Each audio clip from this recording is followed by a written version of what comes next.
యోగ మహిమ 25 శ్లోకాలు 25, 26, 27 3 శ్లోకాల యొక్క సారాంశము భగవంతుడి సాంగత్యాన్ని పొందే మార్గం.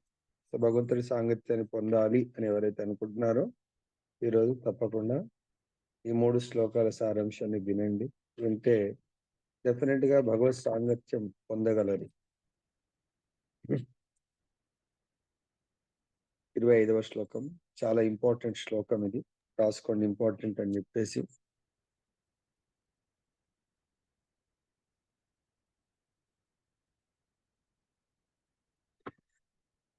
సతాం ప్రసంగాన్ మమ వీర్య సంవిదో భవంతి హృత్కర్ణ రసాయన కథాః తజ్జోషనాదాశ్వపవర్గవర్త్మని శ్రద్ధారతిర్భిః భక్తిరనుక్రమిష్యతి.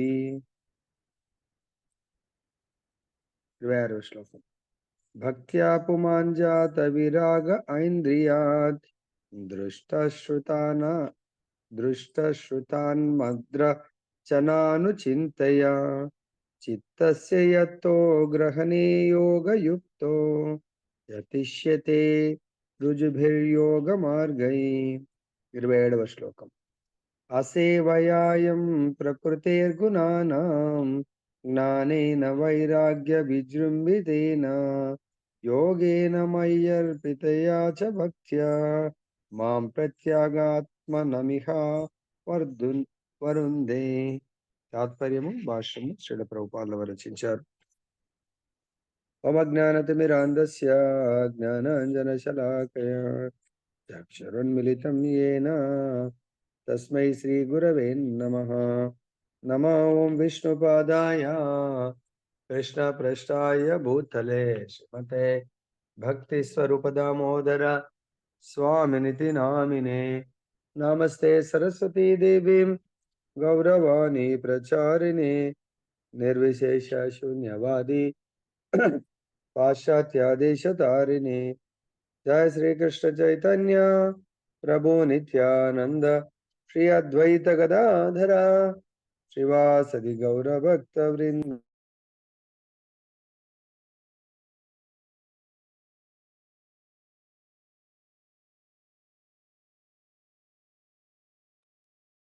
హరే కృష్ణ కృష్ణ కృష్ణ హరే హరే హరే రామ రామ రామ హరే హరే.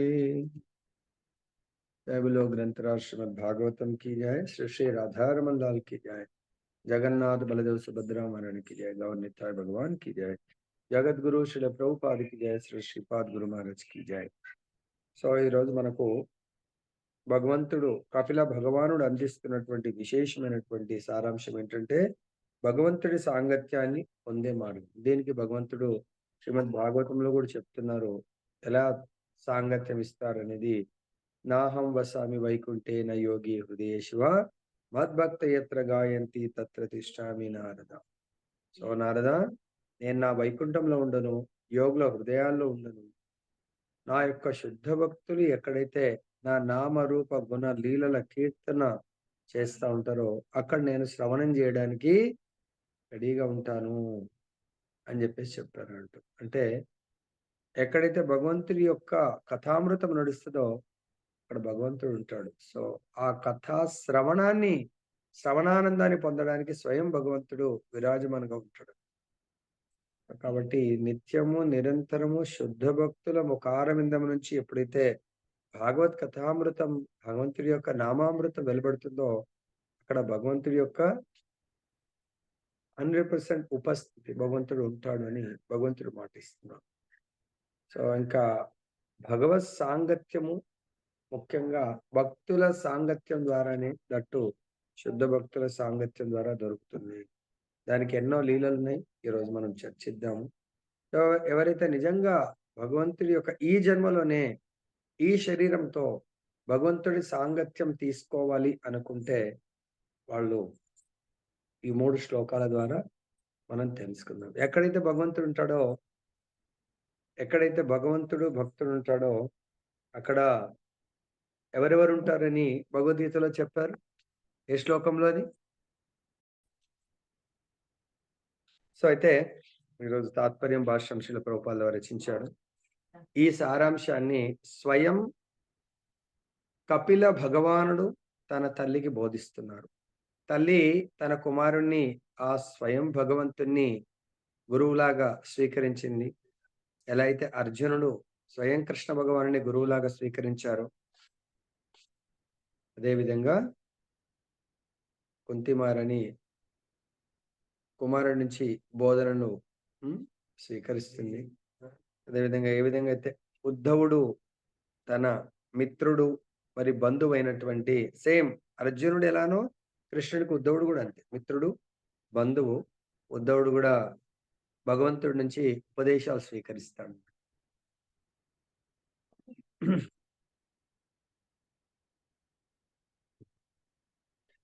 విశుద్ధ భక్తుల సాంగత్యమునందు భగవానుడి లీలా కర్మల చర్చ హృదయమునకు కర్ణమునకు మిగుల ప్రీతికరమగును, సంతుష్టికరమగును సంతుష్టికరముగును ఉండును. సో 2 పదాలు వాడారు.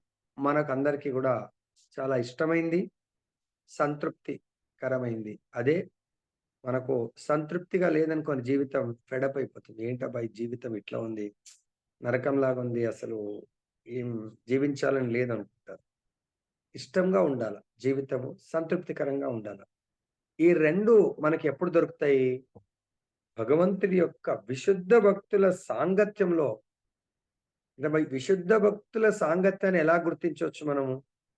సో అది విశుద్ధ భక్తుల సాంగత్యమా కాదా అనేది ఆ విశుద్ధ భక్తుల ముఖార విందం నుంచి అనుక్షణము భగవంతుడి యొక్క లీలా కర్మల చర్చ హృదయమునకు కర్ణమునకు, రెండిటికి హృదయమునకు కర్ణమునకు ప్రీతికరము సంతుష్టికరము ఉంటుంది. అంటే ఎప్పుడైనా మీరు చూడండి, అబ్జర్వ్ చేయండి, భక్తులు ఎప్పుడు భగవంతుని కోరుకునేటువంటి భక్తులు ఎవరైతే ఉంటారో టెస్ట్ చేయండి.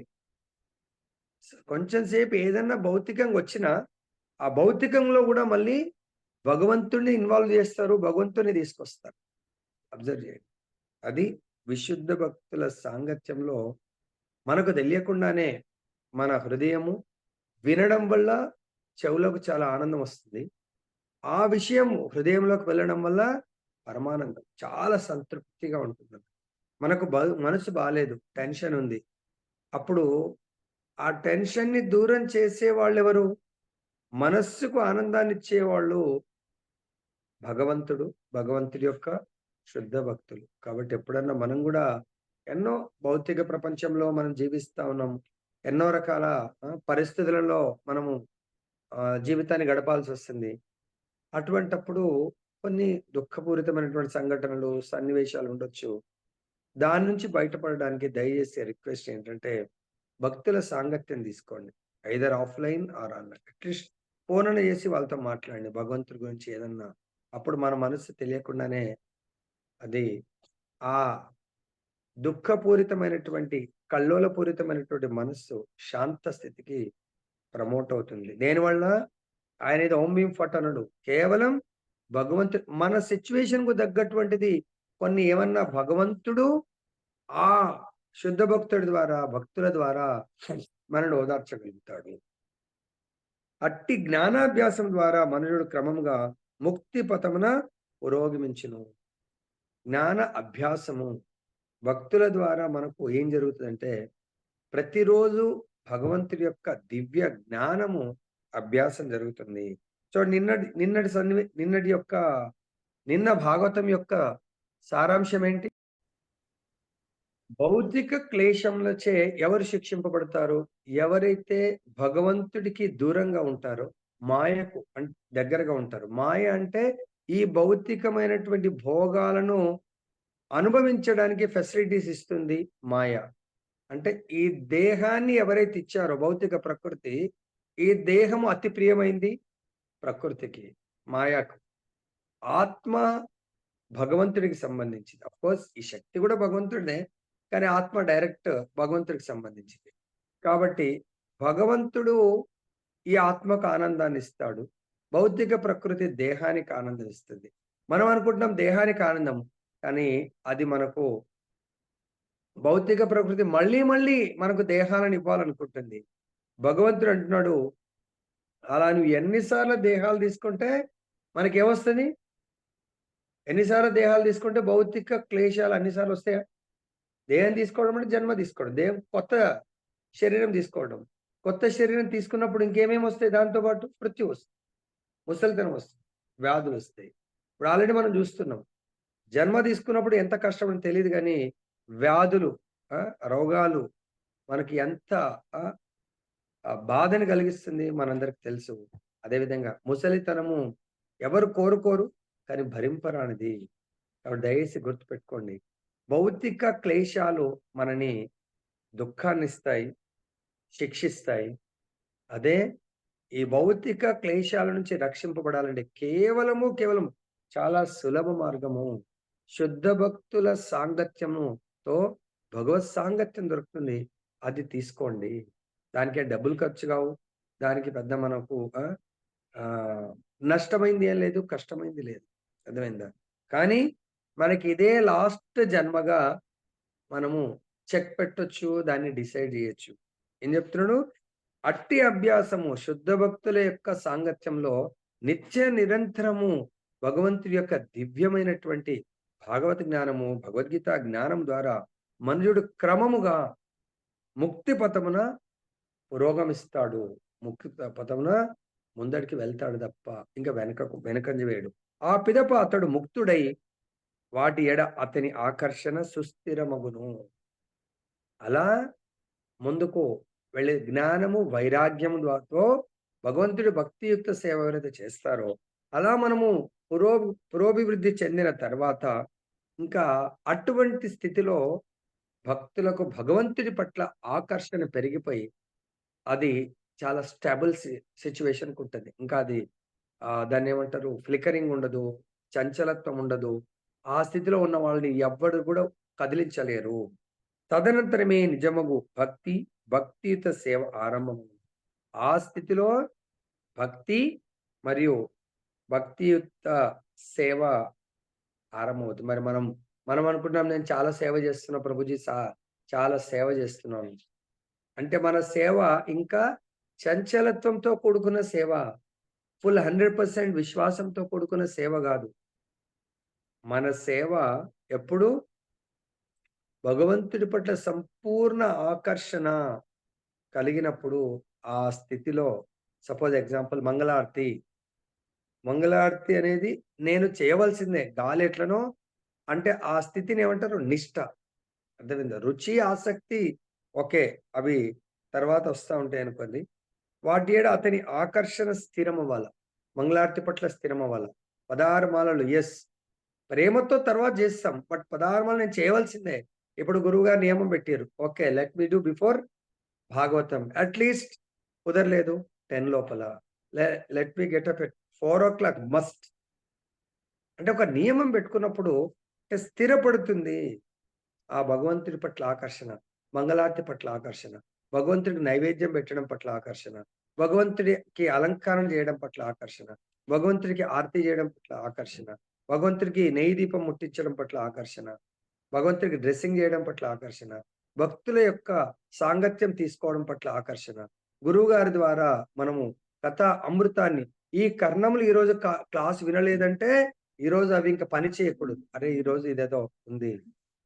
అటువంటి ఆకర్షణ. కర్ణములు వినవలసిందే. ప్లస్ స్వాధ్యాయనము, భగవంతుడి యొక్క కథా అమృతం చేయవలసిందే.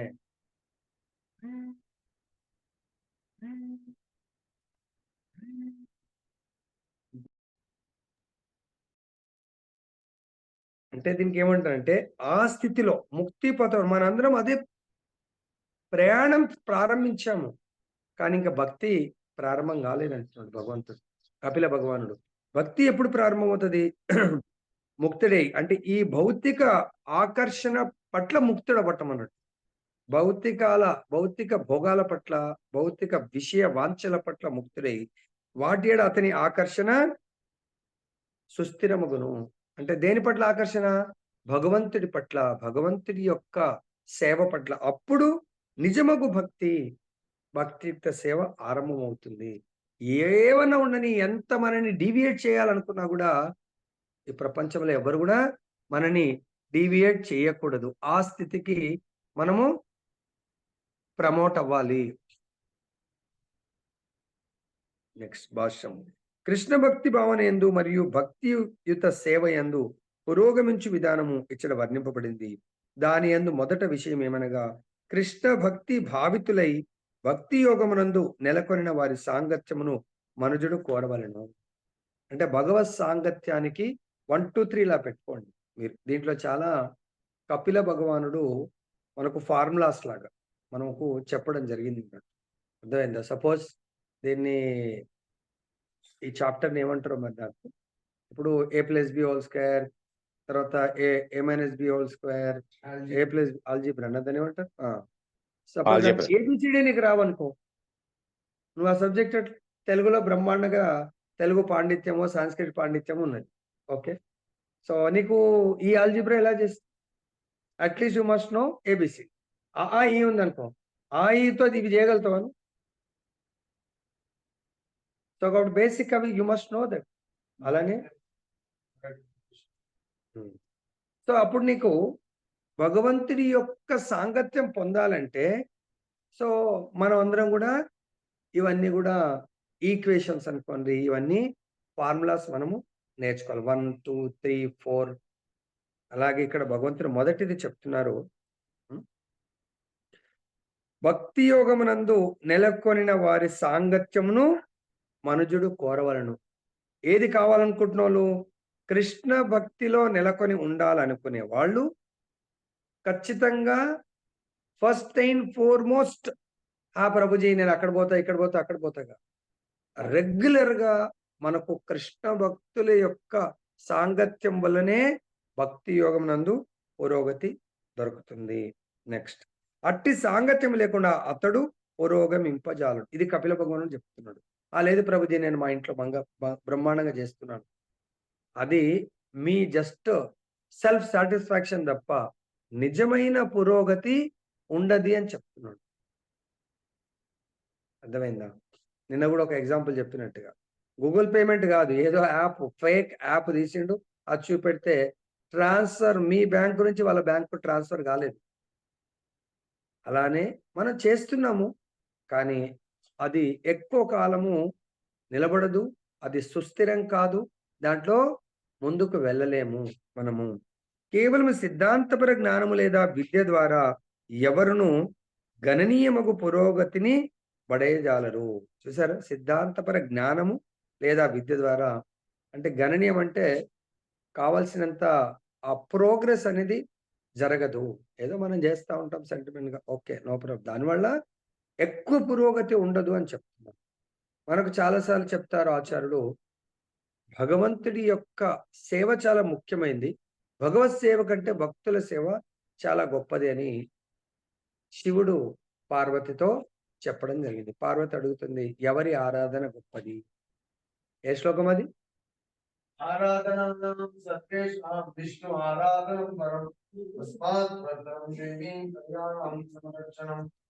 శివుడు పార్వతితో చెప్తున్నాడు, దేవి, ఓ దేవి, ఆరాధనలన్నిట్లోకెల్లా విష్ణు ఆరాధన చాలా గొప్పది. సో ఆ విష్ణు ఆరాధన కంటే కూడా విష్ణు ఇష్టపడేది తన యొక్క శుద్ధ భక్తుల సేవని విష్ణువు చాలా ఇష్టపడతాడు, కాబట్టి అది ఇంకా ఉత్తమమైనటువంటి ఆరాధన అని చెప్తారు. కాబట్టి కనుక మనుజుడు లౌకికుల సాంగత్యం త్యజించి భక్తుల సాంగత్యమును కోరవలను.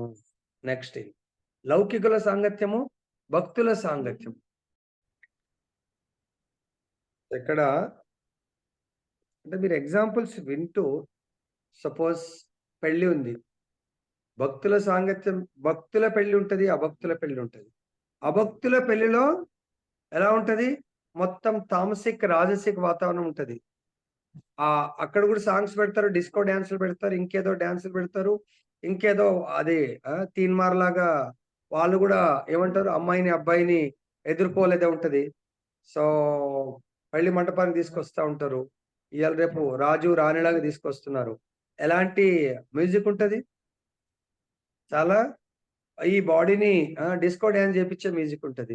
అదే భక్తుల పెళ్లి మొన్న ఒకరోజు 'జైజి శ్రీనివాస్' ప్రభు చెప్పిండు కదా!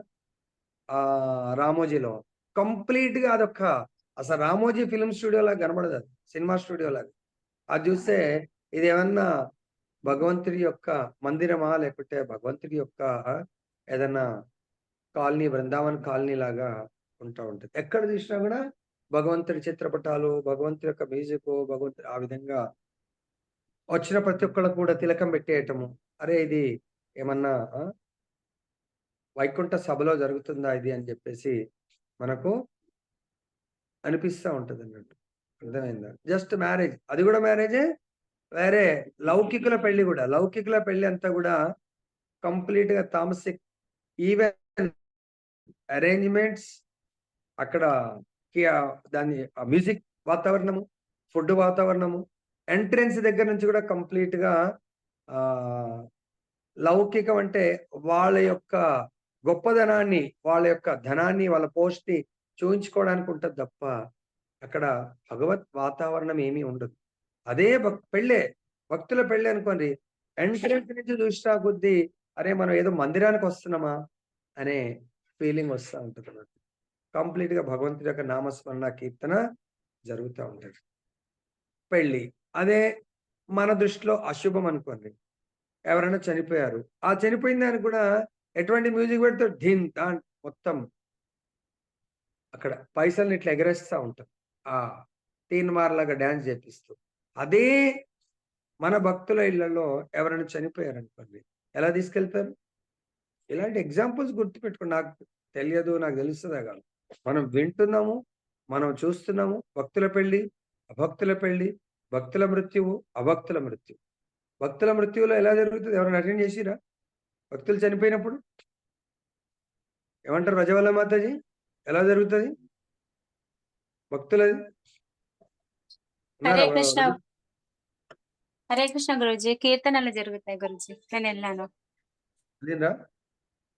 ఎళ్ళాను గురూజీ. హరే అద్భుతంగా కృష్ణ మహామంత్రం, వెరీ కీర్తన, గుడ్. భజన ఉంటది Guruji. Thank you Guruji. Last అంత్యక్రియలు అయిపోయిన తర్వాత కూడా దాంతోనే ఎండ్ చేసి, ఆ యొక్క ఆత్మ యొక్క శరీరాన్ని ఆ విధంగా సెండ్ ఆఫ్ చేస్తాం. ఆత్మకు గూడా వీడ్కోలు జెప్పేస్తాం అన్నట్టు. నీ జర్నీ అద్భుతంగా ఉంటుంది. నువ్వు నీ యొక్క ఆ! సొంత ఇంటికి భగవంతుడి యొక్క ధామానికి సాగనంపుతాం. అది. అర్థమైందా? లౌకికుల సాంగత్యము, అలౌకికుల సాంగత్యము అనేది. అలౌకికులంటే భగవద్భక్తులు. హ్మ్. ఏలైనా భక్తుల సాంగత్యం లేనిదే ఎవ్వరును భగవానుని కర్మలను అవగతం చేసుకొనజాలరు. ఎందుకు భక్తుల సాంగత్యం కావాలి? భగవంతుని యొక్క కర్మలు, భగవంతుని కర్మలు దివ్యమైనవి.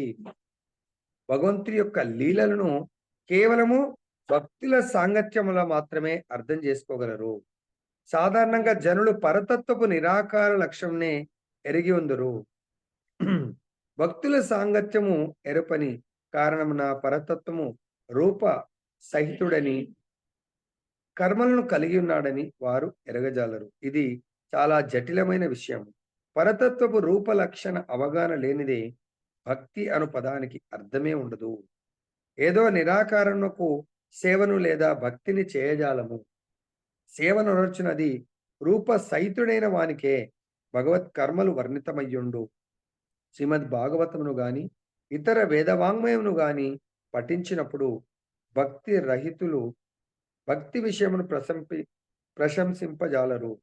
ఆ కర్మలన్నీను కేవలము కల్పిత కథలని వారు భావింతురు. ఆధ్యాత్మికత వారికి సరియైన భావనలో వివరింపబడకపోతే అందులో కారణం. భగవానుని కర్మలను ఎరుగుటకు మనుజుడు భక్తుల సాంగత్యమును కోరవలెను. అటువంటి సాంగత్యం ద్వారా అతడు భగవానుని దివ్య కర్మలను ధ్యానించుచు వాటిని అవగతం చేసుకొన యత్నించినప్పుడు ముక్తి ద్వారము తెరవబడి మోక్షమును బడియును. పూర్ణ పురుషోత్తముడగు శ్రీకృష్ణ భగవానుని యందు దృఢమగు శ్రద్ధ కలిగిన వాడు స్థిరుడగును. భగవానుని ఎడ భక్తుల ఎడ అతని ఆకర్షణ మెండగును. భక్తుల సాంగత్యమనగా భగవానుని సాంగత్యమనియే భావం. కపిల భగవాన్ కూడా చెప్తున్నాడు, గుర్తుపెట్టుకోండి, స్టార్ పెట్టుకోండి. భక్తుల సాంగత్యం ఎప్పుడైనా వెళ్తే మనము దాన్ని అత్యంత ఆనందమయమైనటువంటి, మధురమైనటువంటి, సో అది చిరస్మరణీయమైనటువంటి ఆ సమయాన్ని మనము గోల్డెన్ మూమెంట్స్‌గా గుర్తుపెట్టుకోవాలి. అర్థమైందా? ఎందుకు? స్వయం భక్తుల సాంగత్యం భగవత్ సాంగత్యమే. మళ్ళీ ఎప్పుడొస్తదా నాకు భగవత్ సాంగత్యము అనేది మనం కోరుకోవాలి. అందరూ మరి వైకుంఠం వెళ్ళాలా? భగవంతుడు కావాలా? భగవంతుడి సాంగత్యం కావాలని ప్రతి ఒక్కళ్ళు అనుకుంటారు. భగవత్ సాంగత్యం ఎక్కడ దొరుకుతుంది? ప్రభుజీ, మీరు ఈరోజు గుడికొస్తున్నారా? లేదు ప్రభుజీ, రావట్లేదు ఎందుకు? మా పాపొస్తుంది, మా బాబొస్తున్నాడు, మా చుట్టాలొస్తుర్రు, లేక మాకు కుదరట్లేదు అంటారు. భగవంతుడు ఆ లీల చెప్పాను గదా! భగవంతుడు సాంగత్యం ఇవ్వడానికి రెడీగా ఉంటాడు. కానీ భక్తులు దేన్ని కోరుకుంటారు? భగవంతుని కోరుకుంటారా? భగవంతుడి యొక్క దేన్ని కోరుకుంటారు? భౌతిక శక్తినే కోరుకుంటారు 90%. 10% భగవంతుని స్వయం భగవంతుని కోరుకునేది. దీని గురించి ఆల్రెడీ ఇంతకుముందు కూడా చెప్పాను. శుద్ధ భక్తుడు ఎప్పుడు కూడా భగవంతుడి యొక్క భౌతిక శక్తిని కోరుకోడు. కేవలం భగవంతుడి యొక్క ఆధ్యాత్మిక శక్తిని కోరుకుంటాడు.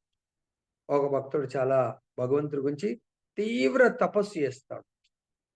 తీవ్ర తపస్సు వల్ల భగవంతుడు ప్రత్యక్షమవుతాడు. శుద్ధ భక్తులు ఎప్పుడు కూడా తన కొరకు ఏమీ కోరరు. ప్రహ్లాదుడు కూడా నరసింహస్వామి ఏదైనా కోరిక కోరుకో ప్రహ్లాద అంటే, ఆయన కోరికలు నాకేమీ లేవంటాడు. కోరికలు కోరే అంత నాకు అర్హత లేదంటాడు. అయినా భగవంతుడు కోరిక కోరుకో అన్నప్పుడు నా తండ్రికి ముక్తిని, తల్లికి ముక్తిని ప్రసాదించాడు అంటాడు. ఎప్పుడైతే తండ్రి చనిపోయాడో ఆయన ఆల్రెడీ ముక్తుడైపోయాడు. ప్రహ్లాద, నువ్వు ఆయన గురించి టెన్షన్ పడకుంటాడు. ఇంకా ఏమైనా కోరుకో అంటే భగవంతుడికి చెప్తాడు, ఈ నా యొక్క రాక్షస ఫ్రెండ్స్ అందరికి కూడా ముక్తిని ప్రసాదించండి అంటాడు. ఇంకా కోరిక కోరుకో అంటే తన కొరకు కోరమంటుడు భగవంతుడు. అప్పుడు చెప్తున్నారు, మమ జన్మని జన్మనీశ్వరే భవతా భక్తి రహితుడి. నాకు జన్మ జన్మలకు ప్రభు నీ యొక్క భక్తియుత సేవ మాత్రమే ప్రసాదించండి, ఇంకా నాకేమీ అవసరం లేదు. అదేవిధంగా ఒక భక్తుడు భగవంతుణ్ణి దర్శనం చేసుకుంటాడు తన యొక్క భక్తియుత సేవ ద్వారా. భగవంతుడు ఆయన రాజు, ఒక రాజ్యానికి రాజు.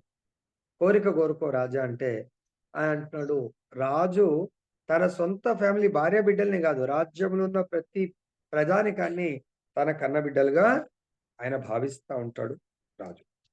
అప్పుడు అంటాడు, భగవంతుడా, నిజంగా నువ్వు నా పట్ల, నా తపస్సు పట్ల ప్రసన్నమైనట్టయితే, నన్ను ఆశీర్వదించాలనుకుంటే నా ప్రజలందరికీ నీ దర్శనాన్ని ఇవ్వు. నీ దివ్యమంగళ దర్శనమే ప్రతి జీవికి చరమ లక్ష్యము. ఇంకా మీ దర్శనం లేకుండా ఏది దొరికినా అది వృధా. వేరే దేని గురించి తపస్సు చేసిన కాలం వృధా అయినట్టు, కాలయాపన జరిగినట్టే.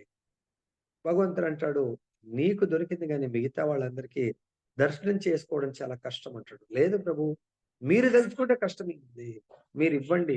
నేను ఇవ్వాలనుకున్న వాళ్ళు తీసుకునే పరిస్థితిలో లేరు, వాళ్ళు తీసుకోలేరు. లేదు, మీరు ఇవ్వాల్సిందే అంటారు. సరే, నేను రేపు ఒక్కరోజు ఛాన్స్ ఇస్తాను, ఎల్లుండి ఇదే కొండ మీద ఇక్కడే ఉంటాను, మీ గురించి మీ ప్రజల గురించి దర్శనం ఇవ్వడానికి అందరినీ తీసుకొనిరా, నేను వెయిట్ చేస్తూ ఉంటానంట. అప్పుడు ఆ రాజుగారు చాలా సంతోషపడతాడు. ఆహా, భగవంతుడు ఎంత పరమ దయాలు, నేను తపస్సు చేస్తే నాకు దర్శనం ఇచ్చాడు, నా మాట మీదకి వెళ్ళి మా ప్రజలందరూ ఏమి తపస్సు దర్శనం ఇస్తాను. సో రాజుగారు వెళ్ళి తన రాజ్యంలో వెళ్ళి చాటింపు చేస్తాడు.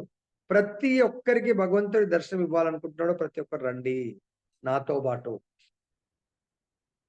ఓకే, వాళ్ళు అంటారు, రాజుగారి ఏంటి భగవంతుడి దర్శనం ఏంటి, వాళ్ళు నమ్మే పరిస్థితిలో ఉంటారంట. ఎందుకు? వాళ్ళకు నా జ్ఞానం లేదు, వైరాగ్యం. భగవద్ దర్శనం, జ్ఞానం, భగవంతుడి యొక్క దివ్య జ్ఞానం ఉండాలి, తపస్సు చేయాలి. సో భౌతికం పట్ల వైరాగ్యం ఉండాలి, భౌతికం పట్ల అనాసక్తి ఉండాలి. అప్పుడే భగవంతుడి పట్ల ఆసక్తి ఉంటుంది, భగవద్ దర్శనం చేసుకోవాలి. రాజుగారు కంపల్సరీ అంటారు, ఇక తప్పదు అని చెప్పేసి అందరూ తరలి వెళ్తా ఉంటారు. వెళ్తూ ఉంటే కొంత దూరం వెళ్ళిన తర్వాత అందరికీ ఆ వెండి రాసుల కుప్పలు కనబడతాయి. వెండి నాణాల రాసుల కుప్పలు కనబడతా ఉంటే సగం మంది 50% ఆఫ్ ద పీపుల్, ఆహా! రాజా! సో, భగవంతుడి దర్శనము. ఏది భగవద్ దర్శనం? ఇది కాదా రాజా? నాణాలు, వెండి నాణాలు. అది భగవంతుడి యొక్క భౌతిక శక్తి. అది కాదు. స్వయం భగవంతుడు వెయిట్ చేస్తున్నాడు. లేదు లేదు రాజా, మీరు తప్పుగా భావిస్తున్నారు. ఇదే అని చెప్పేసి సగం మంది ఎంత ఇష్టం ఉన్నంత, ఎవరికి ఎంత తోస్తే అంత ఆ ధనాన్ని తీసుకొని వెళ్ళిపోతారు. మిగతా సగం మంది రాజుగారు 50% నర్వస్ అయిపోయారు. మళ్ళా ఇంకా కొంత దూరం వెళ్ళిన తర్వాత బంగారు రాసులు కనబడతాయి. అప్పుడు మిగతా సగం మందంతా కూడా వెళ్ళిపోయి, అరే ఇది కాదు భగవంతుడు. లేదు రాజా, మీరు అప్పుడంటే ఓకే మేమొచ్చాం. ఇదైతే స్వయం భగవంతుడే. బంగారానికి భగవంతుడికి తేడా ఉన్నదని భౌతిక వ్యక్తులు, లౌకిక వ్యక్తులు భావించి మిగతా సగం మంది వెళ్ళిపోయారు. మిగిలిందల్లా రాజుగారు. రాణి కూడా వెళ్తా ఉంటే బలవంతంగా ఆపుతాడు. తప్పని పరిస్థితులు ఆగుతుంది. ఇంకా లాస్ట్ ఇక గుట్ట ఎక్కే ముందు వజ్ర వైడూర్యాల యొక్క రాసులు కనబడతాయి. అప్పుడు రాణి గారు వెళ్ళిపోతారు. రాజా ఇప్పుడు మాత్రం నేను ఆగను. మీరు ఇంతకుముందు ఫోర్స్ చేశారు. ఇదే భగవంతుడు. ఆయన ఇలాగిస్తున్నాడు. ఎవరికి ఎంత అదృష్టం ఉంటే అంత. బంగారు రూపంలో భగవంతుడు దొరికే అదృష్టములు కాదు. ఇక నాకు మాత్రం భగవంతుడు స్వయం వజ్ర వైడూర్యాలు నాకే కాదు, మన ఇద్దరం కలిసి ఇది తీసుకొని వెళ్ళిపోదాం. లేదు లేదు, స్వయం భగవంతుడు ఉన్నాడు ఆయన. లేదు రాజా, నేను రాలేనని ఆ వజ్ర వైడూర్యాలు తీసుకొని వెళ్ళిపోతాడు. రాజుగారు మొత్తం నర్వస్ అయిపోయి సో ముఖమంతా వాడిపోయినట్టు కొండ మీదకి వెళ్తాడు. భగవంతుడు నవ్వుతూ రెడీగా ఉన్నాడు దర్శనం ఇవ్వడానికి. అప్పుడు భగవంతుడు నవ్వుతూ, ఏమైంది రాజా, నీ ప్రజలందరూ ఏంది? ప్రభు మీరు చెప్పింది కరెక్ట్. ఇది మీ దర్శనం చేసుకోవాలంటే అంత సులభమా? భక్తుల సాంగత్యంలో భగవంతుడి యొక్క జ్ఞానము అభ్యాసం చేయాల. అభ్యాసం చేయండి అంత ఈజీగా. భగవంతుడి యొక్క భక్తి యొక్క సేవ అనేది. సో కాబట్టి వాళ్ళకి అభ్యాసమే లేదు. ఎంత మట్టుకు భౌతిక భోగలాలసులు వాళ్ళు. కాబట్టి దీన్ని బట్టి అర్థం చేసుకోండి. భగవంతుడి యొక్క కృపకు, భగవంతుడి యొక్క సాంగత్యం అంటే నారద మునీంద్రుల వారు కూడా ఇదే సేమ్ చతుర్మాస్య. చాలా మంది చెప్తున్నాము, తపస్సు చేయట్లేదు. కొంతమంది చేస్తున్నారు. చతుర్మాస్య 4 నెలలు నారదుడు ఒక దాసీపుత్రుడు. వాళ్ళ అమ్మ ఒక ఆశ్రమంలో పని చేస్తాడు. గొప్ప మహాభక్తుడి ఆశ్రమంలో. నారదుడు అప్పుడు 4 సంవత్సరాల ఏజ్, పూర్వజన్మలో. ఆ ఉమ్. వాళ్ళందరినీ వాళ్ళందరూ భక్తి వేదాంతిస్. అంటే కేవలము భక్తే వాళ్ళ యొక్క జీవితము. వేదాంత పఠనమే వాళ్ళ జీవితం. భక్తి మార్గంలో ప్రయాణం చేయటమే వాళ్ళ జీవితం. సో ఈ చతుర్మాస్యంలో చాలా మంది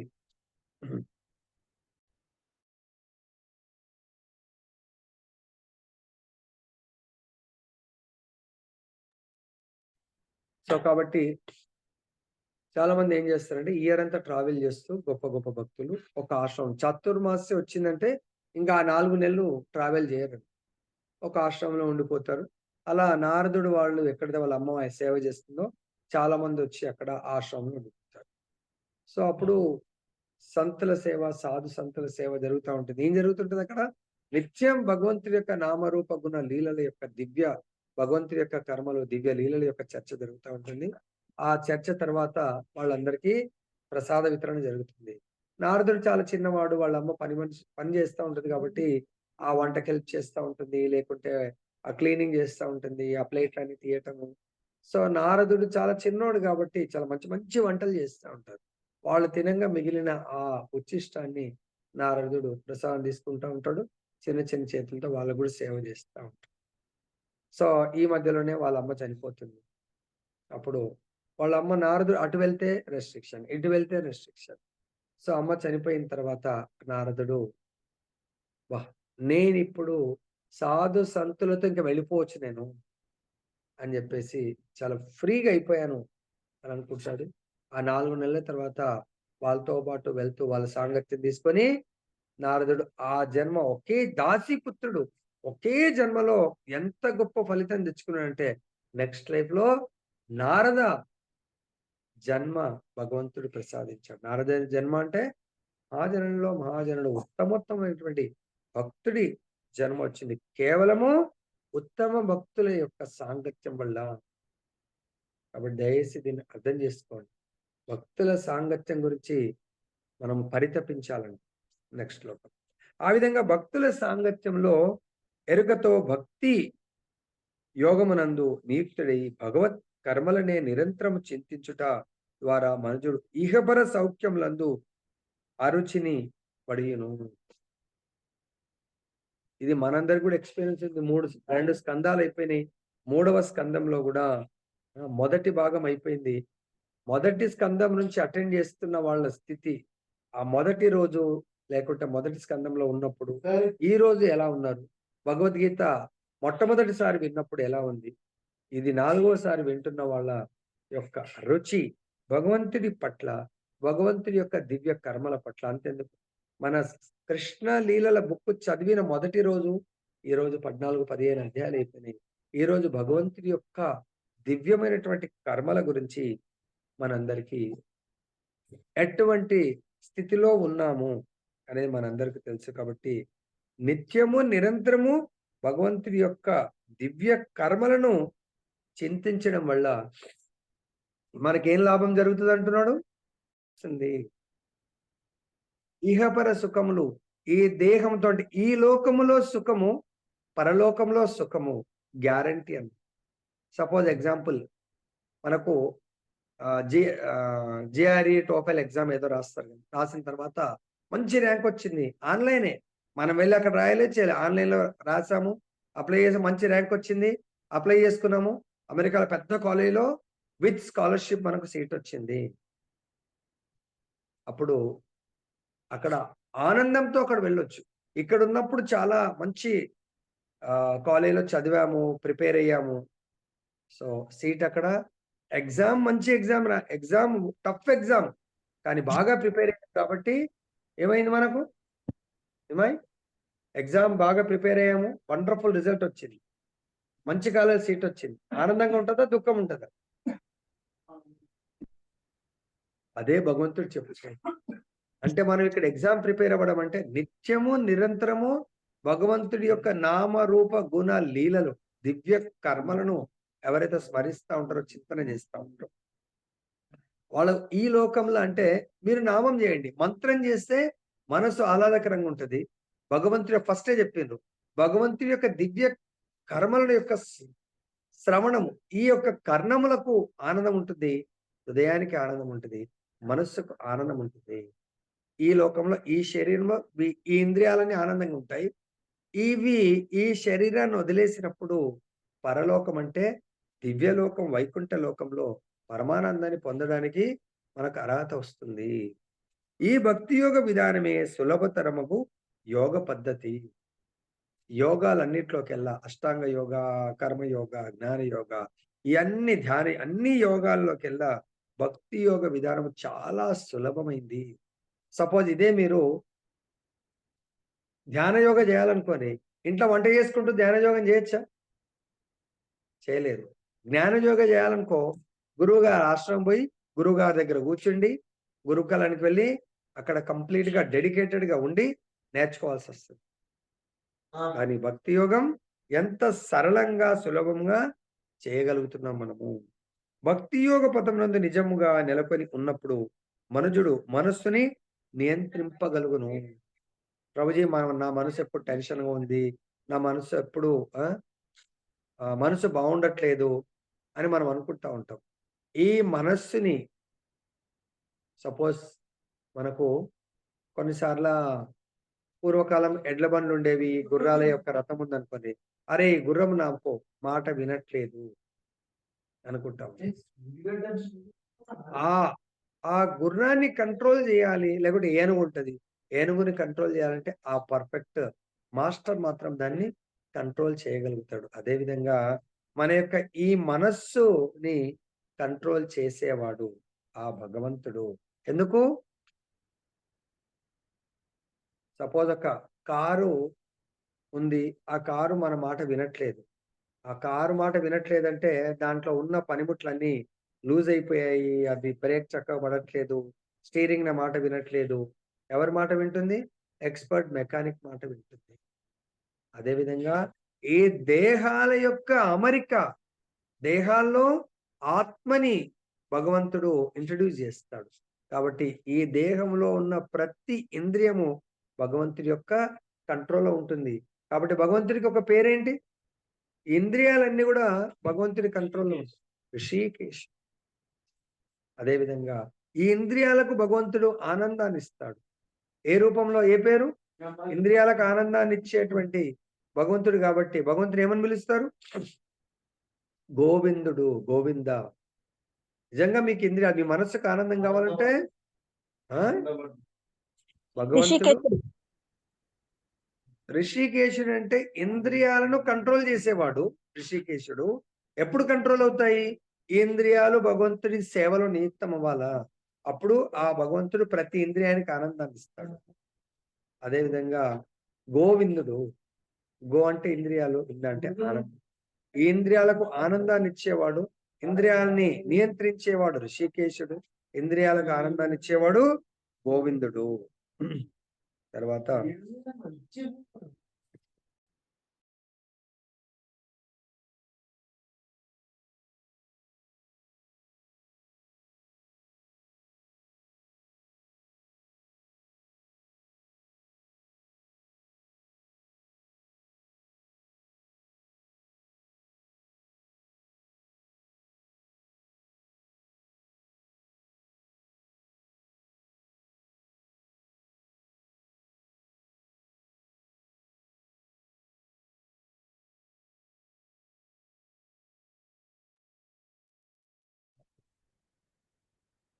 భాష్యం ఈ జన్మమునందే గాక తదుపరి జన్మమనందును సౌఖ్యమును పడేటకై పుణ్యాచరణను కావింపమని అన్ని శాస్త్రములందు జనులకు బోధించబడినది.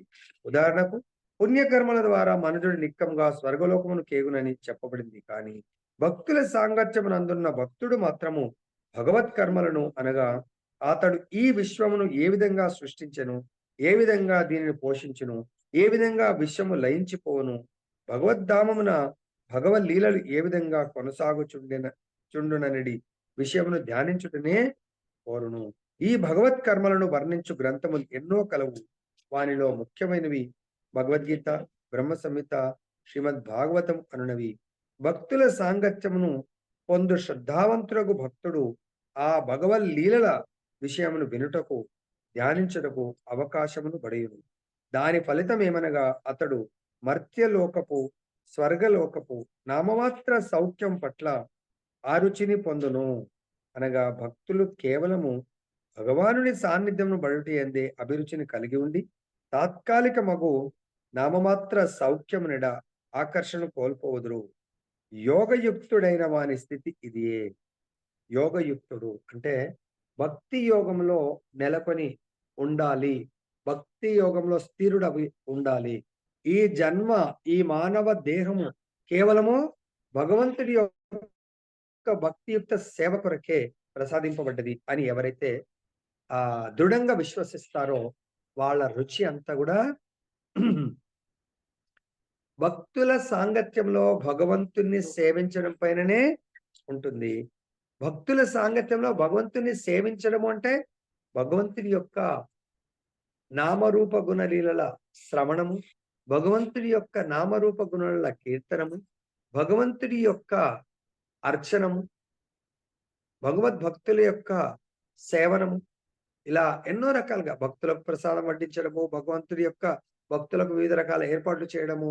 భగవంతుడికి ఇప్పుడు మన జగన్నాథ రథయాత్ర వేల మందికి పూరి జగన్నాథ్‌లో ఏర్పాట్లు, ప్రసాదము, తర్వాత ఇంకా మన టెంపుల్‌లో గూడా ఎంతో మంది బయట నుంచి వచ్చే వాళ్ళకు అకామిడేషను, ప్రసాదము, ఎన్నో రకాలుగా సేవలు అందించడం జరుగుతా ఉంటుంది. ఇప్పుడు మనకు రాబోతుంది శ్రీకృష్ణ జన్మాష్టమి. భగవంతుని భక్తుల సంఘంలో భగవంతుని ఏ విధంగా సేవించాలని ప్రతి ఒక్కరు గూడా ఆలోచించాలి. అరే! నేను how best I can serve. అంటే మనం అనుకోవద్దు, మన మానవుల రూపంలో ఈవెన్ దేవతలు గూడా ముల్లోకాల నుంచి దేవతలందరూ కూడా వస్తారు. బ్రహ్మాది దేవతలు కూడా వచ్చి ఆ భగవంతుని యొక్క దివ్యమంగళ దర్శనం చేసుకుంటారు. అరే! భూలోకంలో భక్తులు ఎంత అద్భుతంగా ప్రేమతో భగవంతుని అలంకరించారు. ప్రేమతో భగవంతుని కీర్తనలు చేస్తా ఉన్నారు. ప్రేమతో భగవంతుని సేవిస్తున్నారు. ప్రేమతో భక్తులను స్పెషల్‌గా వచ్చిన అతిథులను, భక్తులను ఎంత గొప్పగా సేవిస్తున్నారు అనేది చాలా ముఖ్యమైనది. దీని గురించి అలా చేయడం వల్ల వాళ్ళు ఆ భక్తులకు ఈ భౌతిక బ్రహ్మాండం పైననే శ్రద్ధ ఉండదు. ఎందుకు? భగవంతుడి యొక్క బ్రహ్మాండానికి అతీతమైనటువంటి విష్ణువారి గోలోక బృందావనంలో నిత్యము భగవంతుడి యొక్క లీలలు అసలు ఒకరోజు ఒక లీల జరిగిందంటే మళ్ళీ ఇంకా ఆ లీల జరుగుతదా? ఎప్పుడు నిత్య నూతనంగా అసలు ఎన్ని లీలలు ఏ విధంగా జరుగుతాయనేది మన ఊహకు అందనటువంటి విధంగా భగవంతుడి లీలలు జరుగుతా ఉంటాయి. కాబట్టి భక్తులు నిజంగా ఎప్పుడు కూడా శుద్ధ భక్తులను, సాధువులను సేవిస్తూ ఎంతో పరమానందాన్ని పొందుతా ఉంటారు. ఒక భక్తుడు ఆయన ఏం చేశాడంటే, ఇది నిజంగా జరిగింది. అంటే భగవంతుడు భక్తులతోనే చేస్తా ఉంటాడు. ఈ రోజు కూడా చేస్తా ఉంటాడు. ఎప్పుడో పురాణాల్లో, భాగవతంలో అక్కడే కాదు. ఈ రోజు కూడా భక్తులతో లీలలు భగవంతుడు చేస్తా ఉంటాడు. ఒక భక్తుడు రిటైర్ అయిపోయిన తర్వాత తన యొక్క ఆస్తి అంతా అమ్మి ఒక ఆశ్రమం కట్టాడంట. ఆశ్రమం కట్టి చాలా ప్యూరిటీతో ఎటువంటి స్వార్థపూరితమైనటువంటి ఆలోచన లేకుండా ఆశ్రమం కట్టి భగవంతుడి యొక్క శ్రీ విగ్రహాధన చేస్తూ ఎంతమంది సంతులు వస్తే వాళ్ళకు తన పర్సనల్ గా ఆ ఆశ్రమానికి నేను ఏదో హెడ్ ప్రెసిడెంట్ ని నా కింద అందరు నౌకర్లు ఉండాలని కాదు, స్వయంగా తను సేవ చేస్తా ఉంటాడు అన్నట్టు. ఎంతమంది సాధువులు వస్తే ఆయన ప్రతి సేవ ఈవెన్ అవసరం అనుకుంటే ఆ టెంపుల్ కడగటము, ఊడ్చటం, ప్రతి సాధువులకు తన స్వహస్తాలతో వడ్డించడము, భగవంతుని అన్ని కూడా సేవలో పాల్గొంటూ ఉంటాడు. సో ఓకే, ఆయన అలా సేవ చేస్తూ అనుకోకుండా ఒకసారి ఆయనకు అనారోగ్యం వస్తుంది. సో మేబీ అనారోగ్యం ఈ కీళ్ళ నొప్పి, అసలు ఇంకా ఆయన లేవలేకపోతాడు, సో ఎంతో మంది డాక్టర్లకు చూపించారు కానీ ఆయన రోగం తగ్గదు. సో ఆయన ఎంతో మంది సాధు సంతులకు సేవ చేస్తాడు. వాళ్ళ వాళ్ళందరూ అరే మా ఈయన గృహస్థ అన్నాడు. అరే మా యొక్క అధ్యక్షుడికి మహంతుకి ఇలా అయింది అని చెప్పేసి పాపం ఆ సాధు సంతులు ఈయనకు సేవ చేయడం ప్రారంభిస్తారు. అది చూసి ఆయన చాలా దుఃఖితుడవుతాడు ఆ భక్తుడు. ఆ భక్తుడు ఆయన పేరు రామదాస్ ఏదో ఉంటుంది. చాలా దుఃఖపడుతూ, సో ఇటువంటి జీవితం, నేను సాధువులకు సేవ చేయాల్సినటువంటి జీవితము వాళ్ళు నన్ను సేవిస్తున్నారు ఇదేందని చెప్పేసి ఆయన ఒకరు చాలా బాధపడుతూ భగవంతుని పడుకునే ముందు వేడుకుంటాడంట. ప్రభు, ఇటువంటి దేహము సాధువులకు నేను సేవ చేయాల్సింది పోయి సాధువులతో సేవ చేసుకుంటున్నటువంటి ఈ దేహం ఇంకా నేను త్యజించాలనుకుంటున్నాను ప్రభు, నాకు అటువంటి సుకృతి కల్పించండి. ఇంకా నేను జీవించాలనుకోవట్లేదు.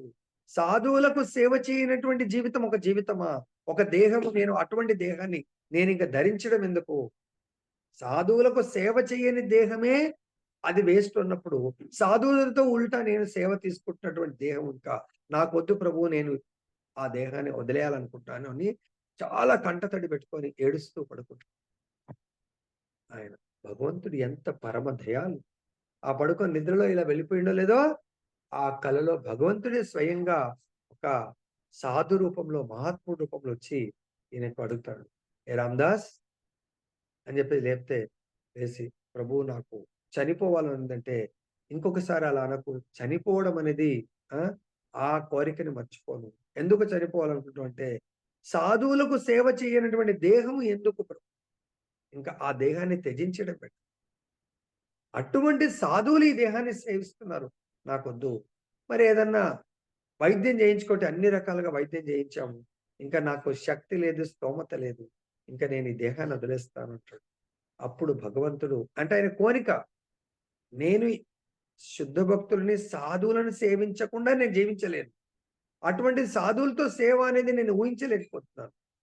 ఇంకా బాత్రూమ్ వెళ్ళాలన్నా, ఎక్కడ వెళ్ళాలన్నా ఆయనకు హెల్ప్ అవసరం పడుతుంది. స్నానం చేయాలన్నా ప్రతిదీ కూడా, లేచి నిలబడాలన్నా, డ్రెస్ వేసుకోవాలన్నా ఆయనకు ఎవరో ఒకరు సాధువు డ్రెస్ వేయాల్సి వస్తుంది. అప్పుడు భగవంతుడు ఆ మహాత్ముడి రూపంలో వచ్చి, ఏ రామదాస్, నువ్వు ఇగో ఈ పొట్లం, ఈ మందు రేపు పొద్దున నీ పక్కకు వాటర్ ఉంటాయి కదా, ఆ నీళ్లు తాగే ముందు ఈ యొక్క మందు తీసుకొని వాటర్ తాగు, నీకు నయమవుతుంది. సరే అని కలలో జరుగుతుంది. సరే ప్రభు అని చెప్పేసి ఆయన ప్రణామం చేసి పడుకుంటాడు. పడుకొని మార్నింగ్ పొద్దున్నే బ్రహ్మముహూర్తంలో లేచి అప్పుడు ఆ కళ గుర్తొస్తుంది. అరే ఒక సాధువు వచ్చాడు కదా, సాధు సంత్ వచ్చి నాకేదో మందు ఇచ్చాడు. ఆ కలలో ఆయన పిల్లో కింద పెట్టుకున్నట్టు గుర్తుంటది. పిల్లో కింద చూస్తే నిజంగానే ఆ పౌడర్ ఉంది. ఆశ్చర్యపోతాడాయన. సరే, ఆ చెప్పిందంతా గుర్తుంది. సో, ఆయన ఆ మందు తినేసి మనంగా టాబ్లెట్ వేసుకున్నట్టు మందు తిని జగ్‌లో ఉన్న నీళ్లు తాగేస్తాడు. తాగిన మరుక్షణమే బాడీ అంతా ఎట్లయితే కరెంట్ షాక్ ఏదైనా మనకు వేలు టచ్ అవుతే కరెంట్ మొత్తం షాకింగ్ అయిపోయి ఎట్లనో జస్ట్ మందు వేసుకున్నాడో లేదో అప్పటి వరకు బెడ్ రిడన్ అయినా లేపాలన్నా, కూర్చునబెట్టాలన్నా ఎవరో ఒకరు హెల్ప్ చేసేది. మందు తాగిన తర్వాత టక్కన లేసి కూర్చున్నాడు. తన స్నానానికి వెళ్ళొచ్చాడు. అక్కడికి అందరికి పని చేస్తా ఉన్నాడంట. అరేంజ్‌మెంట్ చేస్తా ఉన్నాడు. ఆర్తికి దానికి. అక్కడున్న సంతులు, సాధువులందరూ షాక్ అయ్యారు. ఏంటి? ఈ రామదాస్ ఇలా పరిగెడతా ఉన్నాడు, పని చేస్తా ఉన్నాడు. అప్పుడు ఏమైందంటే రాత్రి కలలో జరిగిన విషయాన్ని ఆయన వాళ్ళందరికీ షేర్ చేస్తాడు. అంటే భగవంతుడు తన భక్తులని సేవ చేయాలని ఎవరైతే కోరిక ఉంటదో ఈవెన్ వాళ్ళ ఆయురారోగ్యాలను కూడా కృష్ణుడు కేర్ తీసుకుంటా అంటాడు. దానికి భగవద్గీతలో ఏ శ్లోకం ఉంది? మీ యోగక్షేమాలు నేను కేర్ తీసుకుంటా అనేది. 9.22. ఎంతో మాం భోజన ఆపర్యుపాసతే దశాభిజ్ఞాని యుక్తానం యోగక్షేమం. సో దయచేసి ఇవన్నీ భగవంతుడి లీలలు. ఈ నిజంగా జరిగేవి ఇవన్నీ. భగవంతుడు మన యోగక్షేమాలని చూసుకుంటాడు. సబ్జెక్ట్ టు కండిషన్ అంతే ఆసక్తి. భగవత్ సేవ, భగవంతుడి యొక్క భక్తుల సేవ చేయాలని మనకు ఆ తీవ్ర ఇచ్ఛ, ఆ కోరిక ఉండాలి. నెక్స్ట్ చూద్దాం. ఆ విధంగా త్రిగుణములను సేవింపక భక్తి యోగమునే వైరాగ్యయుక్తమగు జ్ఞానము వృద్ధి కావించుకొనుచు దేవాది దేవుని భక్తియుక్త సేవయందు మనస్సు సుస్థిరముగా నిలిచి ఉండేది యోగమును అభ్యసించుచు మనుజుడు ఈ జన్మమునందే నా సాంగత్యమును పడేయగలడు. ఏలైనా నేనే పరతత్వముగు దేవదేవుడనై ఉన్నాను. భగవంతుడు ఇక్కడ ఏమంటున్నాడు? త్రిగుణములను సేవింపక. త్రిగుణములను సేవించడం అంటే త్రిగుణములను అంటే ఈ దేహాలే నేను, ఈ దేహాలే సర్వస్వం అని దేహాలను సేవించడము. ఈ దేహాలతో ఉన్న వాళ్ళు ప్రతి దేహము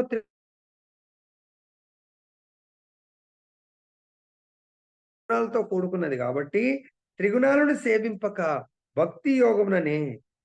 అంటే భక్తి యోగం అనే పదం ఎప్పుడు వస్తుందో అక్కడ వైరాగ్యయుక్తమైనటువంటి జ్ఞానం ఉండాలి. కొంతమంది వినేది వింటారు, తన దేహాన్ని చాలా జాగ్రత్త చూసుకుంటా ఉంటారు. తన భర్త దేహము, తన పిల్లల దేహము, తన చుట్ట కేవలము దేహము యొక్క చైతన్యంలో ఉన్నారనుకోండి. అలా సేవిస్తా ఉంటే ఏమవుతుంది? ఈ దేహానికి ఏమీ కష్టం కలగొద్దు. అమ్మో ప్రభుజీ మా అమ్మాయికి కష్టం, మా ప్రభుజీకి కష్టం కలగొద్దు. సో ప్రతిదీ కూడా దేహాన్ని కష్టం అంటే దేనికండి? సో మనము ఈ దేహ చైతన్యంలో మనము సేవిస్తా ఉండకూడదు అని చెప్తున్నారు. సేవింపక భక్తి యోగంలో వృద్ధి కావించుకొనుచు దేవదేవుని భక్తియుక్త సేవ యందు. ప్రభుజీ పొద్దున లేపితే మా అమ్మాయికి చాలా కష్టం ప్రభుజీ, మా అమ్మాయి లేవదు. ఎన్ని గంటలకు లేపాలా పిల్లల్ని? త్రిగుణములను సేవింపక పిల్లలని మంచిగా పడుకోబెట్టి సేవిస్తే త్రిగుణాలను సేవిస్తున్నట్టు. త్రిగుణాలను సేవించకండి, వాళ్ళ దేహాన్ని సేవిస్తున్నారు, వాళ్ళ దేహాన్ని ప్రేమిస్తారు. మీరు వాళ్ళ ఆత్మల్ని ప్రేమించండి. మీరు అంటే మీ అబ్బాయిని ప్రేమించండి, మీ అబ్బాయిని శరీరాన్ని ప్రేమించకండి. శరీరం పడుకోమంటది, ఆత్మ అంటది రాజాగోడు నాన్న నన్ను లేపు. లేదు బేటా నువ్వు వద్ద. నేను కాదు అంటుంది, దేహం అంటుంది. దేహం పడుకోబెడుతుంది, నాన్న నాకు అన్యాయం చేస్తుంది నా దేహము. సపోజ్ ఎవడన్నా మన మన బాబుని బండి మీద పోతా ఉంటే పోలీసు పట్టుకున్నాడు అనుకోండి, వాడి దగ్గర డబ్బులు లేవు, ఏం లేవు. డబ్బులు కట్టి నువ్వు బండి తీసుకపో చలాన్. ఏం చేస్తాడు? మా నాన్నకు ఫోన్ చేస్తా, నాన్నకు ఫోన్ చేస్తాడు. నాన్న అంటే మరి నాన్న పోయి ఆ యొక్క మీ అబ్బాయిని విడిపిస్తారా లేదా? రాజాగోడ్ ప్రభుజీ అంటే ఇబ్బంది లేదు గురుజీ. ఓకే, మిగతా చూడండి. అలా అంటే జస్ట్ ఎగ్జాంపుల్, నిన్న జరిగింది కాబట్టి మిగతా పిల్లలు కూడా భగవంతునికి కూడా బృందావనం నుంచి వచ్చిన తర్వాత ఎవరు వసుదేవుడు ఏం చేశాడు? కృష్ణ బలరాములని గురుకులానికి పంపాడు. పంపిండా లేదా? బృందావనాలు ఏం విద్యలు ఏం లేవి ఆయనకు. మళ్ళీ భగవంతుడే సర్వ శాస్త్ర కోవిదుడు. ఆయన సర్వ శాస్త్రాలు ఆయన నుంచి వస్తున్నాయి. కానీ మానవ జన్మ తీసుకున్నాడు కాబట్టి ఆ గురువు గారికి అటువంటి సుకృతి కల్పించడానికి మానవ లీల లేదా మానవ భగవంతుడు ఇక్కడ ఈ భూలోకంలో మానవ అతీతమైనటువంటి లీల, అంటే మనందరం మానవులు, భగవంతుడు ఎప్పుడు కూడా సచ్చిదానంద స్వరూపమే. కానీ ఆయన ఇక్కడ భక్తులు ఆయనతో లీలలు చేయడానికి వస్తారు కాబట్టి వాళ్ళకు ఆ గురువు గారికి ఆ సుకృతం కల్పించడానికి భగవంతుడు, ప్లస్ ఆ గురువు గారి యొక్క ఆశ్రమంలో ఎంతో మంది భక్తులు శిష్యుల్లాగా ఉన్నారు కాబట్టి వాళ్ళందరికి సాంగత్యం ఇవ్వడానికి భగవంతుడు ఆ గురుకులానికి వెళ్తాడు.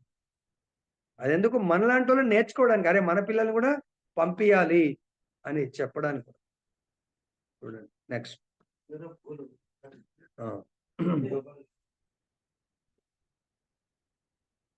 భక్తియుక్త సేవైందు మనస్సు సుస్థిరంగా నిలిచి ఉండేది యోగము అభ్యసించు మనుజుడు ఈ జన్మమునందే నా సాంగత్యమును పడేయగలడు. ఈ జన్మంలోనే భగవంతుడు తన సాంగత్యాన్ని ఇస్తా అంటున్నాడు. మరి తీసుకోవడానికి ఎంతమంది రెడీ ఉన్నారు చూడండి. దేని ద్వారా? ఈ యొక్క భక్తి యోగాన్ని అభ్యసించే వారికి. భక్తి యోగంలో అభ్యసించడం అంటే దాంట్లో మన ఆచార్యుడు మనకి ఇంట్రడ్యూస్ చేసింది బోధన చేస్తారు. ఇప్పుడు కూడా ఈవెన్ మన గురు మహారాజులు అందరూ కూడా వాళ్ళ టెంపుల్లో రెగ్యులర్ గా బోధన చేస్తూ అప్పుడప్పుడు తీర్థయాత్రలకు తీసుకెళ్తా ఉంటారు. చాలా మంది ఆచార్యులు, ఈవెన్ శ్రీపాద్ మహారాజ్, రాధానాథ్, ప్రతి మహారాజ్, లోక్నాథ్ మహారాజ్, సుభాష్ స్వామి, అందరూ కూడా మహారాజులు ఫారిన్ నుంచి కూడా తీసుకొస్తారు అన్నట్టు. ఈ రోజు కూడా ఎంతో మంది భక్తుల్ని మాయాపూర్ బృందావన్ కు తీసుకొస్తా ఉంటారు. ఆ క్రమంలోనే మేము కూడా వెళ్తాం. శ్రీపాద్ మహారాజ్ గొప్ప ప్రోగ్రామ్ చేసి ఫైనల్ డే యాత్రకు తీసుకెళ్లేవాళ్ళు. ఇప్పటికీ 2007 నుంచి ఎన్నోసార్లు కాన్ఫరెన్సెస్ వెళ్ళాము. ప్రతిసారి వెళ్ళినప్పుడల్లా 2007లో 2006 నుంచి ప్రారంభమైంది. 2005లో బృందావన్లో కాన్ఫరెన్స్ జరిగింది శ్రీపాద్ మహారాజ్ ఆధ్వర్యంలో. 2006 పూరి జగన్నాథ్ లో కాన్ఫరెన్స్. అంటే ఈ చదువుకునే పిల్లల కొరకు, మన పిల్లలు మన మాట వినరు, నానా కొంచెం సైన్స్ గురించి ఏదో ఉందంట మీరు వెళ్ళండి అని చెప్తే అక్కడ విన్న తర్వాత మన ఆచార్యుడు మళ్ళీ స్పిరిచువల్ కాన్ఫరెన్స్ అంటే ప్రోగ్రామ్ భజన్ కీర్తన. ఫస్ట్ అయితే కంప్లీట్ గా మన యొక్క సైన్స్ ఏం చెప్తుంది, తర్వాత మన యొక్క స్పిరిచువాలిటీ ఏం చెప్తుంది, దేనితో మనకు అత్యంత ఆనందం ఉంటుంది అనేది చెప్పేవాళ్ళు. 2007లో తిరుపతిలో 1500 మందితో కాన్ఫరెన్స్ చేశాం. ఆ కాన్ఫరెన్స్ 2 days తర్వాత మళ్ళీ ప్రతి ఒక్కరికి భగవంతుడి యొక్క దర్శనం కల్పించాం. అదేవిధంగా 2008లో శ్రీరంగంలో, అంటే భగవంతుడు భక్తుల దగ్గర యోగాన్ని అభ్యసించడము, ఇది కూడా భగవంతుడి యొక్క యోగా. అంటే సైన్స్ ద్వారా మనం స్పిరిచువాలిటీని కోరిలేట్ చేస్తూ నేర్చుకోవడం అన్నది. దాని తర్వాత 2005 Brindavan, 6 puri Jagannadh, 7 Tirupati, 8 Tiruchirappalli, Srirangam, 9th చేలర్, 10th Prayagraj Allahabad, 11th Delhi, మళ్ళీ బృందావన్ యాత్ర తీసుకెళ్ళాము. 12th బెంగళూరు, 13 చేయాలి, 14th Kashi IIT BHU, 15th Kharagpur, మళ్ళీ మాయాపూర్ యాత్ర, 16th మళ్ళీ బృందావన్ మథురలో చేసాం బృందావన్ యాత్ర. ఈ ఇయర్ మళ్ళీ భగవంతుడి యొక్క అనుగ్రహం కొరకు డైరెక్ట్ ప్రభుపాదుల వారి జన్మించినటువంటి జన్మస్థలం కల్కట్టాలో జరుగుతుంది. దాని అది కూడా ధామమే. దెన్ మాయాపూర్ ధామం, వీఆర్ ఆల్ గోయింగ్. అంటే ఇవన్నీ కూడా ఆచార్యుల ద్వారా మనకి ఏదో చెప్తున్నారంటే దాంట్లో ఏదో గూఢమైనటువంటి మనకు ఉపయోగకరమైనటువంటి అర్థం ఉంది. నెక్స్ట్, ప్రామాణిక శాస్త్రములందు తెలియజేయబడినట్లు శ్రవణము, కీర్తనము, స్మరణము, అర్చనము, వందనము, దాస్యం మొదలగు నవవిధ భక్తి యోగ విధానములందు ఒకదాని ద్వారా గాని, రెండింటి ద్వారా గాని, మూడింటి ద్వారా గాని, అన్నింటి ద్వారా గాని భగవానుని భక్తియుక్త సేవను నర్చేడి వాడు సహజంగానే త్రిగుణముల సేవలో నియుక్తుడి ఉండడు. ఎవరైతే ఈ నవదా భక్తి ప్రాక్టీస్ చేస్తారో వాళ్ళు త్రిగుణాతీతులు అవుతారు. త్రిగుణాలతో సేవ చేయరు. అంటే ప్రభుజీ ఎలా ప్రభుజీ, ఇప్పుడు మాతాజీలు అందరు మీరు ఉన్నారు, మీరు మీ యొక్క భర్త అనే శరీరము, పిల్లలనే శరీరం ఉండొచ్చు, వాళ్ళ శరీరాన్ని భగవత్ ప్రసాదంతో సేవ చేయండి. అది త్రిగుణాతీత సేవ. కేవలం వాళ్ళ భోగం కొరకు మనం, అంటే కొంతమంది యాక్సెప్ట్ చేయకపోతే ఫోర్స్ చేయకండి. చూడండి, ప్రేమతో వాళ్ళని యాక్సెప్ట్ చేయండి, ఏదైనా చేయండి.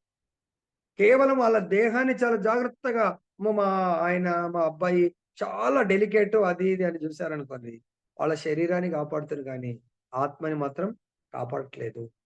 ఈ యొక్క నిజమైన తల్లి, తండ్రి, గురువు, బంధువులు, భర్త అనే డెఫినేషన్ శ్రీమద్ భాగవతం 5.5.19 లో ఉన్నది.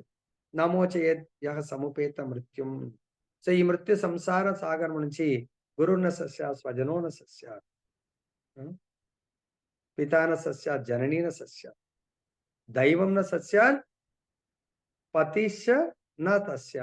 అంటే ఈ 6 డిసిగ్నేషన్స్ ఎప్పుడు సార్థకత అవుతుందంటే వాళ్ళని నమ్ముకున్న వాళ్ళని ఈ భవసాగరం నుంచి దాటించినప్పుడే, లేదంటే వేస్ట్. మృత్యు సంసార సాగరం నుంచి ఆధ్యాత్మికంగా చక్కటి కలాపములు లేనిదే భౌతిక సేవానురక్తి నుండి బయటపడుట అసాధ్యం. కనుకనే భక్తి రైతులు వైద్యశాల నిర్మించుట లేదా ధర్మ సంస్థలను ఏర్పాటు చేయటం వంటి నామమాత్రపు ప్రజాహిత లేదా పరోపకార కర్మల యందే అభిరుచిని కలిగి ఉంటారు. చాలా మంది డబ్బు సంపాదిస్తారు, పుణ్యకర్మ.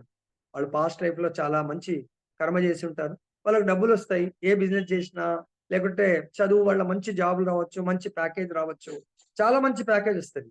కానీ మనకు ఆచార్యులు ఏం చెప్తున్నారంటే, సో మన దగ్గర మన సత్సంగంలో లేదు, కానీ వేరే సత్సంగాలలో చాలా అంటే భక్తి, వాళ్ళ తల్లిదండ్రులు చాలా ప్యూర్గా భక్తి నేర్చుకుంటున్న వాళ్ళు మన సంపాదనలో ఖచ్చితంగా భగవత్ సేవకు ఉపయోగించాలి.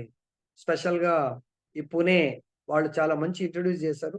వాళ్ళు ఇస్తారు తల్లిదండ్రి, వాళ్ళ పిల్లలకు ఏదైనా జాబ్ వస్తే మొదటి సంపాదనలో ఖచ్చితంగా చాలా మంది అయితే మొత్తం హోల్ శాలరీ లేదంటే 50% ఆఫ్ ద శాలరీ భగవత్ సేవకు అంకితం చేస్తారు.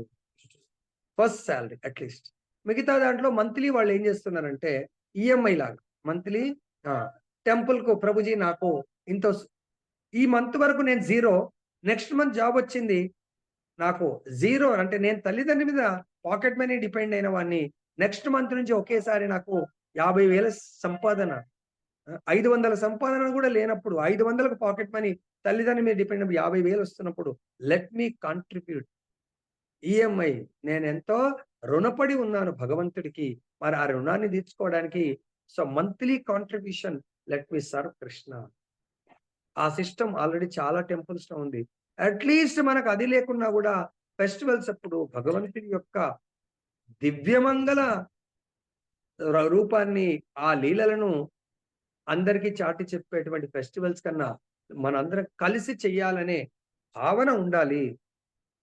తర్వాత ఈ మానవులకు ఉపయోగపడేటువంటి హాస్పిటల్స్ అవి అవి ఓకే, వేరే వాళ్ళు చేస్తూ ఉంటారు. మనం భక్తులమై కూడా అటువంటి పనులే చేస్తే లాభం లేదు. అవి పుణ్యకర్మలు, పుణ్యం వస్తాయి. నిస్సందేహంగా అవి మంచి కర్మలే, అనగా పుణ్యకర్మలే. వాటి ద్వారా కర్త ఈ జన్మమందో లేదా తర్వాత జన్మమందో ఇంద్రియ భోగమునకు మరింత సౌకర్యంను పొందవచ్చు. ఈ ఒక్క మానవ సేవయే మాధవ సేవ అనుకొని మానవులకు, జంతువులకు, వాటి వీటికి సేవ చేస్తూ ఉంటారు కదా, వాళ్ళకు పుణ్యం వచ్చి ఈ లైఫ్ లోనే ఆల్రెడీ మంచి జన్మ ఉంది, నెక్స్ట్ లైఫ్ స్వర్గంలో కానీ భూలోకంలో ఇంకా ధనాన్ని పొందే అటువంటి జన్మ రావచ్చు. లేదు కొంతమందికి చాలా సుఖాన్ని అనుభవించాలంటే స్వర్గలోకంలో జన్మ రావచ్చు. కానీ భక్తి యోగం అన్నది ఇంద్రియ భోగ పరిధికి పరమైనటిది. మనుజుడు భక్తి యోగపు ఆధ్యాత్మిక కర్మలయందు నెలకొన్నప్పుడు ఇంద్రియ భోగ కర్మలయందు సహజంగానే నెలకొనడు. అనగా కృష్ణ భక్తి రసభావిత కర్మలు గుడ్డిగా కాకుండా జ్ఞాన వైరాగ్యముల పూర్ణ అవగాహనతో నిర్వహింపబడును. సో భక్తి అనేది సెంటిమెంటల్ గా ఏదో మనకు తోచింది, మన ఆలోచనకు వచ్చింది, ఎవరో చెప్పింది గుడ్డిగా నమ్మి చేసేది కాదు. అది జ్ఞాన వైరాగ్యముల యొక్క పూర్ణ అవగాహనతో. జ్ఞానం అంటే భగవంతుడి యొక్క భక్తి, అంటే ఈ భగవద్గీత, భాగవతము, ఉపనిషత్తుల ద్వారా అయితే జ్ఞానం ఉందో ఆ జ్ఞానం పూర్ణ అవగాహనతో. ఎవరికైనా అడుగుతా, మాత ఇది ఎందుకు చేస్తున్నారు? ఏమో ప్రభుజీ నాకు తెలియదు ప్రభుజీ అంటారు. అరే తెలుసుకొని చెయ్యండి, మీరు ఏం చేస్తున్నారో. తెలియకపోతే గురువుగారిని అడగండి ఎలా చేయాలా, ఎలా చేయకూడదు. అందుగురించి మొన్న మాతయ్య చాలా చక్కగా చెప్పింది, పాట ఎట్లా పాడాలో ఎట్లా పాడకూడదు. అలా చెప్పడం వల్ల చాలా మంది గాయమైపోయి అసలు వస్తలేదు. అది కాదండి, శ్రవణానికి రండి. అంటే ఛాన్స్ వస్తేనే వస్తాం, లేకుంటే కనబడట్లేదు కాదు. రోజు వింటే నేర్చుకుంటారు. ఈ రోజు రేబెల్లి ప్రభు చెప్తుండు, శర్మా ప్రభు చెప్తున్నారు, అందరు చెప్తున్నారు, బలరామ కృష్ణ ప్రభు వీళ్ళందరూ ఎలా వితౌట్ శ్రవణం చెప్తున్నారా? శ్రవణం ఎంత ఎక్కువ చేస్తే అంత కీర్తన చేసే అవకాశం వస్తుంది మనకు. పూర్ణ పురుషోత్తముడకు శ్రీకృష్ణ భగవాను ఎందే సదా మనస్సు సంలగ్నం కావింపబడి ఆ విధపు యోగ విధానము ప్రస్తుత జన్మం నుండే ముక్తి నొసగగలదు. ఈ ఒకే జన్మలో తప్పకుండా మనము ముక్తి పొందాలా మన పిల్లలకు. పిల్లల్ని నెగ్లెక్ట్ చేయకండి, వాళ్ళకి తెలియదు. దయచేసి బతిమిలాడండి, వాళ్ళకు చెప్పండి, నా మీద ప్రేమ ఉంటే ఇది కొంచెం నీ లైఫ్ నీ చేస్తూ కొంచెం ఇది నామం చేస్తలేరు, జపం చేయమనండి. అటువంటి కర్మను నొచ్చువాడు దేవదేవునికి సన్నిధికి రాగలడు. కనుకనే ఆత్మదర్శులకు భక్తుల ద్వారా భగవద్ లీలను శ్రవణం చేసే విధానంను శ్రీ చైతన్య మహాప్రభు ఆమోదించిరి. శ్రోతలు ఈ ప్రపంచమునందలి ఏ తరగతికి చెందిన వారనే విషయము ప్రధానమైనది కానే కాదు. మనుజుడు ఆత్మదర్శి అయిన మహాత్ముని నుండి కృష్ణ లీలను అనుకువతో శ్రద్ధగా విన్నచో ఆ దేవదేవుని జయింపగలడు. అనగా భక్తుల నుండి శ్రవణం చేయుట లేదా వారి సాంగత్యం అనేది ఆత్మానుభవమునకు అతి ముఖ్యమగు కార్యము. సో దీనికి చాలా ఎగ్జాంపుల్స్. ప్రభుపాదుల వారు వెళ్ళారు అమెరికా, అక్కడ ఎవ్వరు కూడా భక్తి ఇంట్రెస్ట్ లేదు. కేవలము శుద్ధ భక్తుడి ముఖార విందం నుంచి వెలువడినట్టు భగవన్ నామము, భగవంతుడి కథ ద్వారా అమెరికన్స్ మొత్తం వారి ద్వారా ప్రపంచమంతా కూడా భక్తులుగా మారిపోయారు. అదేవిధంగా భక్తి సిద్ధార్థ సరస్వతి మహారాజ్ యొక్క ప్యూరిటీతో ఆయన యొక్క ప్రవచనాల ద్వారా భారతదేశం మొత్తం 84 మఠాలు ప్రారంభించారు. సో భారతదేశం అంతా కూడా భక్తి ప్రచారం జరిగింది. అదేవిధంగా భక్తి వినోద్ ఠాకూర్ ఆయన యొక్క కీర్తనలు, ఆయన యొక్క శాస్త్ర రచన వల్ల ఎంతో మంది భక్తులుగా మారిపోయారు. చైతన్య మహాప్రభు కృప వల్ల షడ్ గోస్వామిస్ శాస్త్రాలను మనకు అనుకూలంగా ఉండేట్టుగా, మనం ఈజీగా మారిపోయేట్టుగా రచించారు. సంకీర్తన ఉద్యమాన్ని ప్రతి గ్రామము ఊరూరు కూడా ప్రచారం చేయడం వల్ల ప్రతి ఒక్కరికి వారి సాంగత్యం వల్ల మహాభక్తులుగా మారారు. అదేవిధంగా నిత్యానంద మహాప్రభు పరమ కరుణ, ఆయన పరమ దయాలు, జగై మదయ్ అనే రాక్షస ప్రవృత్తి నాట్ లెస్ దాన్ వాళ్ళు కృష్ణలీలలో ఎవరు రాక్షసుడు, శిశుపాలుడు, అటువంటి రాక్షస ప్రవృత్తి ఉన్నటువంటి హిరణ్యకశిపు, అటువంటి రాక్షస ప్రవృత్తి ఉన్నటువంటి జగై మదయులకు కేవలం నిత్యానంద మహాప్రభు యొక్క సాంగత్యం వల్ల మహాభక్తులుగా మారిపోయారు. హరిదాస్ ఠాకూర్ శుద్ధ భక్తుడి సాంగత్యం వేశ్య 3 రోజులు తీసుకోవడం వల్ల మహాభక్తురాలుగా మారిపోయింది. సో కాబట్టి ఇలా చరిత్రలో ఇంకా సమయం లేదు, ఎంతో మంది భక్తుల చరిత్రలో ఇది తీసుకోవచ్చారు. అర్థమైందా? సో ఇంతటితో నేను కాబట్టి భగవంతుడి యొక్క సాంగత్యం కోరుకునే వాళ్ళు భక్తుల సాంగత్యాన్ని 100% కోరుకోండి. ఎవరైతే భక్తుల సాంగత్యం పట్ల ఈజీ తీసుకుంటారో వాళ్ళు భక్తి ఎక్కడ ఉండాలనో అక్కడే ఉంటుంది తప్ప పురోగతి ఉండదు. ఓకే, హరే కృష్ణ. మీ అందరికీ కూడా జయ బోలో గ్రంథరాజ్ శ్రీమద్ భాగవతం की जय, श्री श्री राधा रमन लाल की जय, जगन्नाथ बलदेव सुभद्रा माई की जय, गौर नित्य भगवान की जय, जगत गुरु श्री प्रभुपाद की जय, श्री श्रीपाद गुरु